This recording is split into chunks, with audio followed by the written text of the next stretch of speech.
I was standing in the living room of the house I'd helped save 3 times. Once when my dad had back surgery and couldn't work for months. Once during COVID when both my parents lost half their retirement in the market. And once last spring when the furnace went out just before a cold snap and I wired the contractor the full cost before they even called to ask. That day, I wasn't there to fix anything, just helping Dad scan some paperwork for their health insurance. It was something I did often.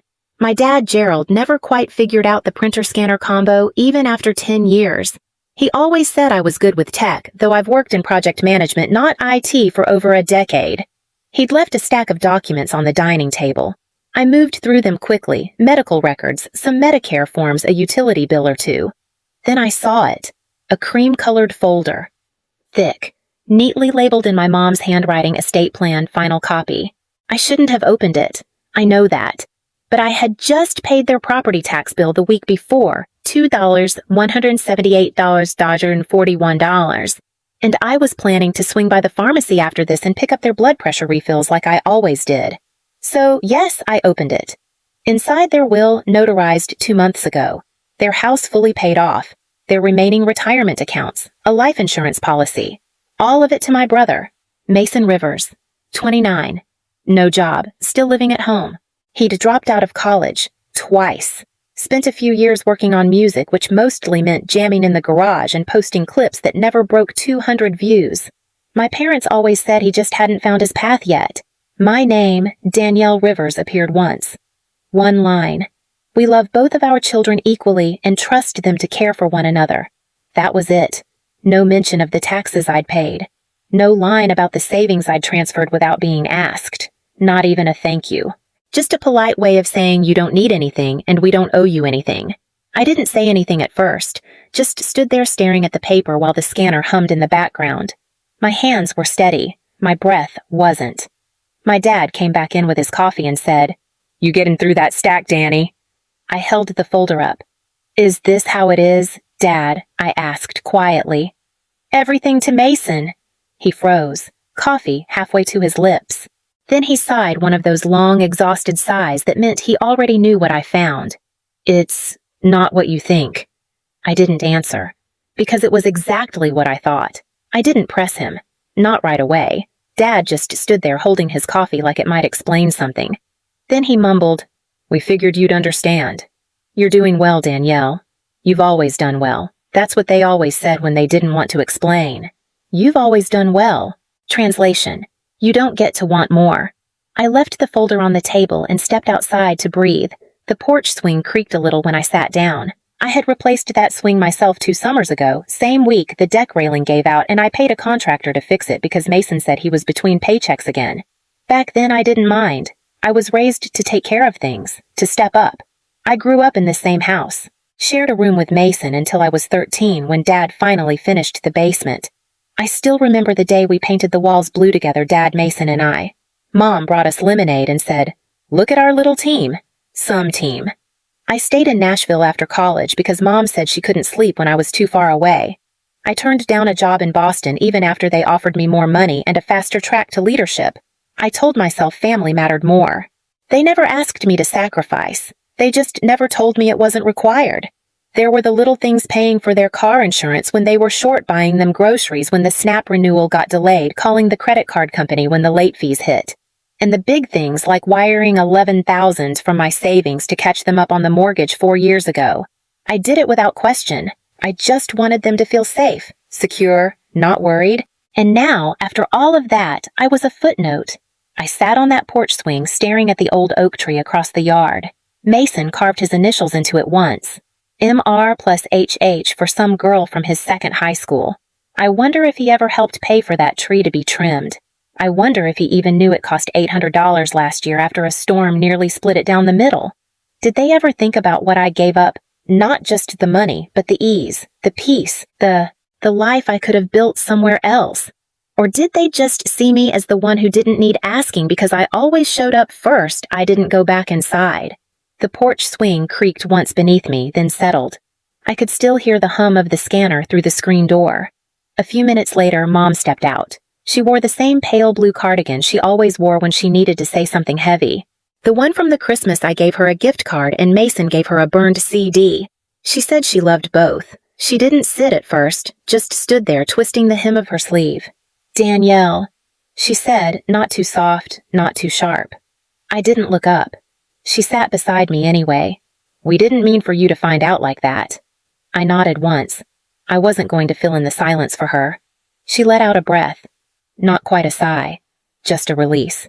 "It's not that we don't love you." Still, I said nothing. Because what do you call love that forgets your name when it's inconvenient? She reached over, resting her hand on mine. Her skin was warm, trembling slightly. "Mason's had a rougher time." "You're steady, Danny. You always have been. Steady, strong, reliable. Words that feel kind until you realize they're cages. Labels that let people take from you without guilt." I pulled my hand back. "You could have told me," I said. My voice was low even. "You could have asked." She looked away, down toward the yard, and that's when she said it. Quietly, as if saying it softer made it lighter. We had to co-sign. For Mason. He needed the help. The word landed like a tap, not a blow. But I heard everything in the way she said it. They didn't just leave me out of the will. They'd already tied themselves to him with real numbers, real debt, real risk. How much I asked. No answer. "Mom, how much?" Still nothing. Then quietly, 35. I stood up. The wind had picked up. The old wind chime over the porch clinked once, then fell still. I looked at her, not angry. Just tired. "You didn't choose him because he needed it. You chose him because you already owed it to him." Her eyes widened, but I wasn't looking for a response. I just didn't know the price included forgetting me. I didn't text. I didn't call. I just stopped. That week, I canceled the auto deposit I'd set up for their utility bills. I deleted the calendar reminder to reorder their medications. I paused the grocery account that delivered every Thursday at 4. Nothing dramatic, no big declaration. Just a quiet shift, an empty space where I used to be. I thought they might notice right away. But a week passed. Nothing. By the second week, I started getting the first messages. Dad's text came first. "Water bill came in higher this month. Can you check the account I didn't answer?" Then, "Mom, we're out of the low-sodium crackers you always bring." Mason forgot. I left it unread. They weren't concerned. Not yet. They just assumed I was busy. Or moody. Or tired from work. Maybe they thought I needed space. Maybe they thought I'd come back like always. The third week, the tone changed. Danielle, Mom wrote, "The mortgage is due. Can you send what you usually do?" She didn't say hello. Didn't ask how I was. Just a line, a number, a need. I stared at the message for a long time. Then I typed, "Ask Mason. It's his house now." I hit send. Didn't wait. 5 minutes later, she called. I let it ring. Another message, "Please don't be like this. We need to talk." But there was nothing left to talk about. They'd made their decision. I was just finally living like it mattered. That evening, Mason chimed in. "Danny, don't make this a big deal. Just help them like always. Like always. Like routine. Like reflex. Like I was never more than a reliable background noise." I wrote back, "You're the one they chose, Mason. So be the choice." He didn't reply. The next morning, I woke up to a transfer request. From Mom. $3,200. Exact amount of the overdue mortgage and penalties. No message. No note. Just the number. I declined it. A minute later, the phone rang again. Then again. Then this. "We could lose the house if you don't help us." And finally, from Dad. "You'd let your parents go homeless." I almost laughed. They weren't homeless. They were just uncomfortable. For the first time, they were learning what I'd carried. Quietly, without asking. I turned off my phone. They didn't lose me when they wrote me out of the will. They lost me when they assumed I'd keep giving after that. A week of silence passed after I declined the transfer request. No calls, no texts. It was the quietest I'd known them to be in years, and somehow that felt louder than the begging. I started sleeping better, waking without checking my phone, cooking for myself and no one else. But silence never lasts in my family, not when there's blame to pass. The first sign was a voicemail from Aunt Lori. She rarely called me, always said she didn't want to get in the middle of family things. But that morning her message said, "I'm not taking sides, honey, but your mom's worried sick. Maybe just talk to them." That's when I knew they'd started talking to other people. I checked Facebook. It didn't take long to find it. A photo of the front porch. A caption that read, "We gave everything to our children." But sometimes giving isn't enough. Dozens of likes. A few concerned comments. One from Mason. Some people think family is about money. They forget it's about showing up. I closed the app. Not angry, just hollow. They weren't just disappointed. They were rewriting the story, turning me from caretaker into villain because I'd stopped showing up to be used. The next afternoon, an envelope showed up at my apartment. Plain. No return address. Inside a foreclosure notice. Copy only. Not addressed to me, but I knew the house number. I sat with it for a moment, stared at the paper, then flipped it over and wrote on the back, "Maybe you should have left it to someone who could manage it." I didn't send it. Instead, I checked the county site. Their property was officially listed as at risk. Behind on payments. No buffer left. They'd burned through the savings. Probably trying to keep up appearances. Maybe hoping I'd cave before things got real. Mason had spent it all. All the money they left to him for security, for stability, for his future. Gone. There was a time I would have stepped in, called the bank, negotiated a grace period, moved funds around. But now I poured myself a glass of water, sat at the kitchen table, and let the house fall without me. Sometimes you don't need to set the fire, you just have to stop carrying the water. It started small. A vague post from Mom with a sunflower emoji, a photo of her and Dad smiling on the porch. We raised them with love. We did our best, but sometimes love isn't enough. No names, no direct accusations, but I knew what it was. So did anyone who knew us. Aunt Trish commented, "You two are such amazing parents. You deserve better." Dad followed a day later, a longer post, less subtle. "We gave everything to our children. Time, money, love. We thought we raised them right, but in the end, you can't control who turns their back on you." He tagged me. No call, no message. Just a post for everyone to see. I didn't respond. I watched it grow.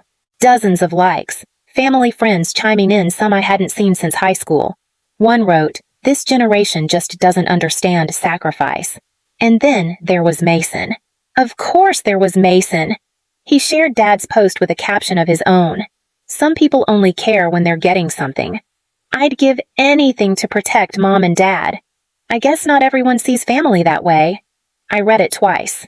Then, once more, the same man who hadn't paid rent in years, who drained every dollar they had left, who watched the house fall apart, was painting himself as the hero. The comments were worse. "You're such a good son. Your sister should be ashamed. They gave her everything. She just wanted more." They didn't know the truth, but they didn't want it either. They wanted a story, and my family gave them one. I might have still said nothing.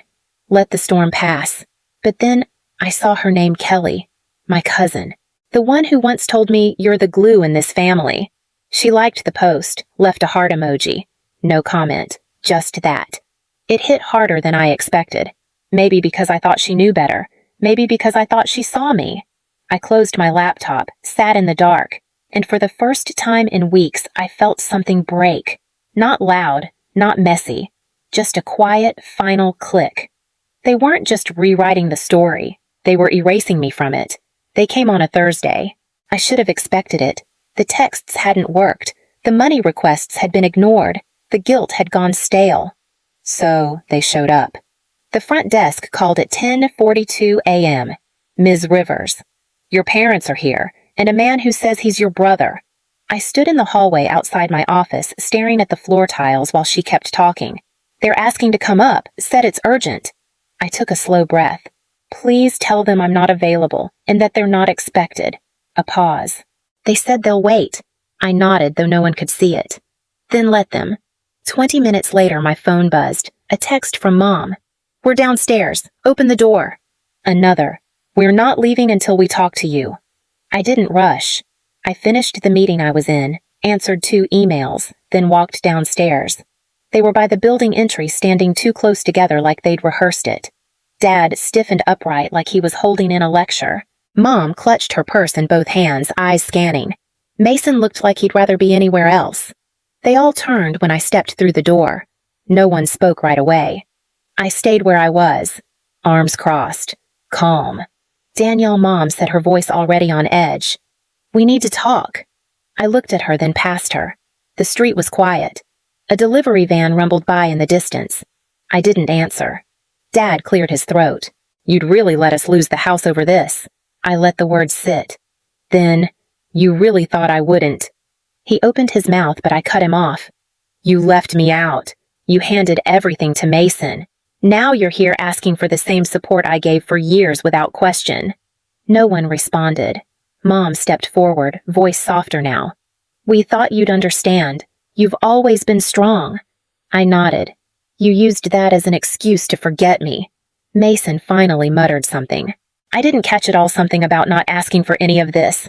But you took it, I said. He looked away.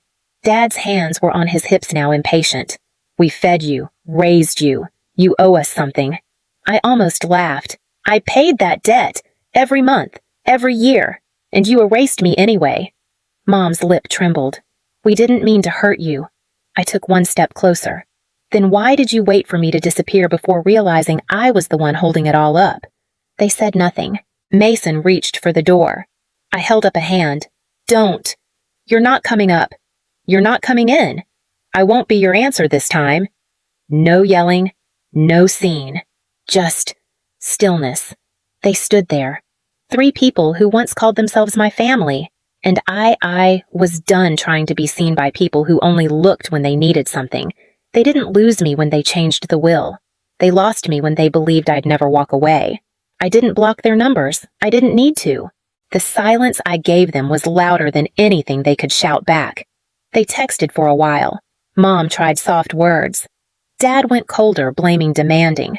Mason stayed mostly quiet, just one last message. You think this makes you better? Walking away. I didn't answer. A few days later, I took a walk. No purpose, just movement. My path, without meaning to, curved past the neighborhood where I grew up. The old street looked the same, cracked sidewalk, a half-painted fence. But the house, a for sale sign on the lawn, faded shutters, dying grass. I stood on the sidewalk and looked at it. The porch light was off. The swing I fixed was gone. So was the hanging wind chime. I didn't move closer.